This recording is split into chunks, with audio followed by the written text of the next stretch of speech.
Those days, it's like if you don't go to college, you're finished. So I did one thing, and because of this, suddenly everybody thought I'm become some kind of an enemy. Then I made a deal with all the teachers.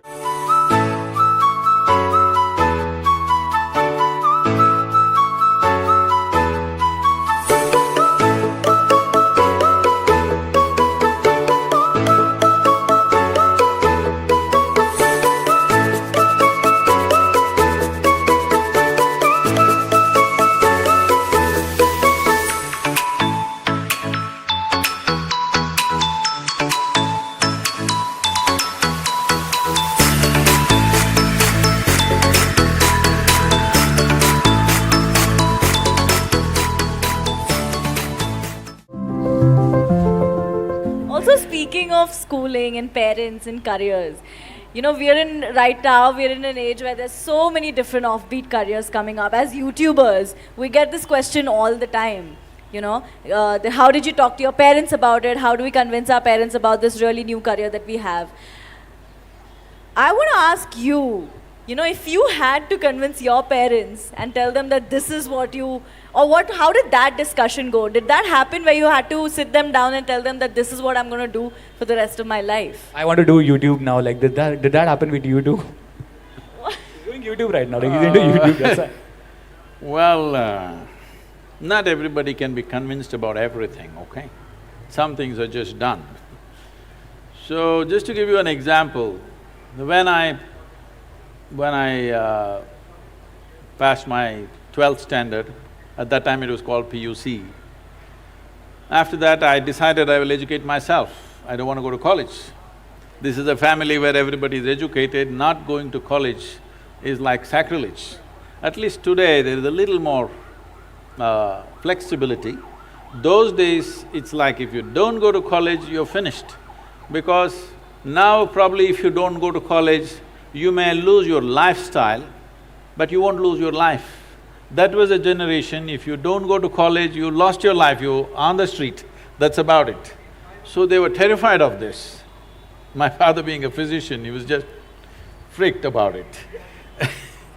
He is a very studious man, all his life, first, second, third in everything that he has done.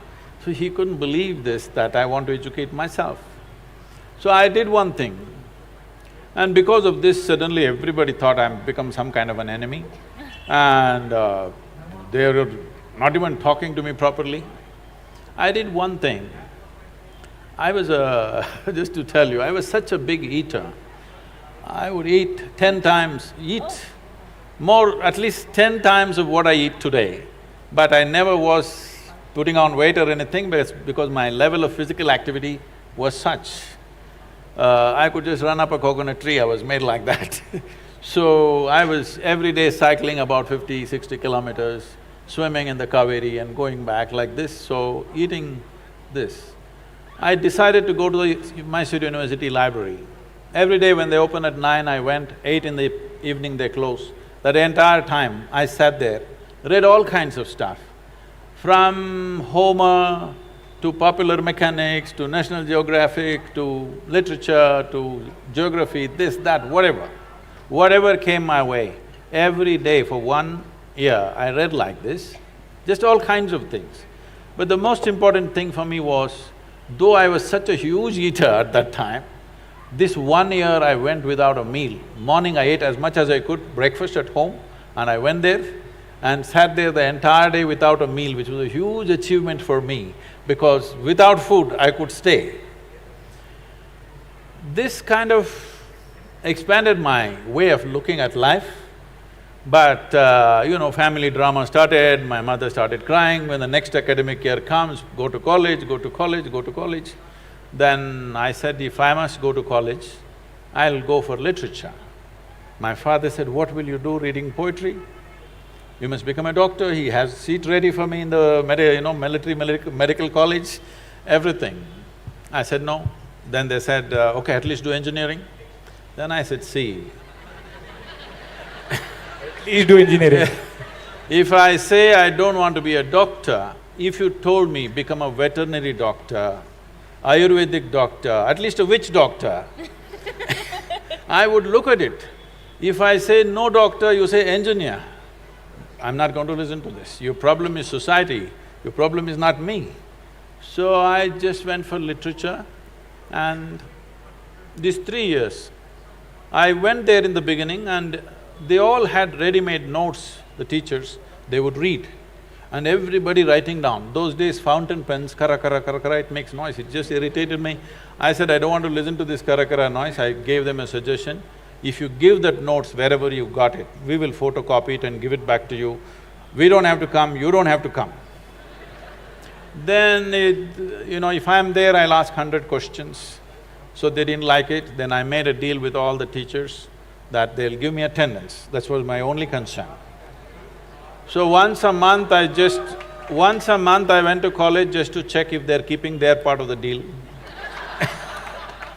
My life is so similar, yeah. So I explored the geography of Mysore district in such a way, every village track, every hill that is there, every little bird nest, whatever is there, everything I paid attention, just wandering aimlessly. But today, like when I went for the Rally for Rivers board where all the top experts are there, some questions came up when I just telling them casually, they said, Sadhguru, how do you know all this? I said, what was aimless wandering? Where I paid absolute attention to everything, from a worm to an insect to anything and everything I paid attention.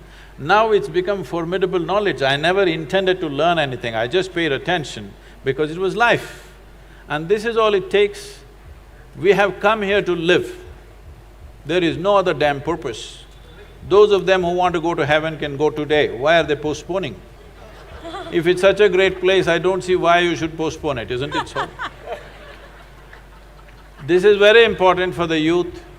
If anybody says there is a better place than this earth, it is a crime.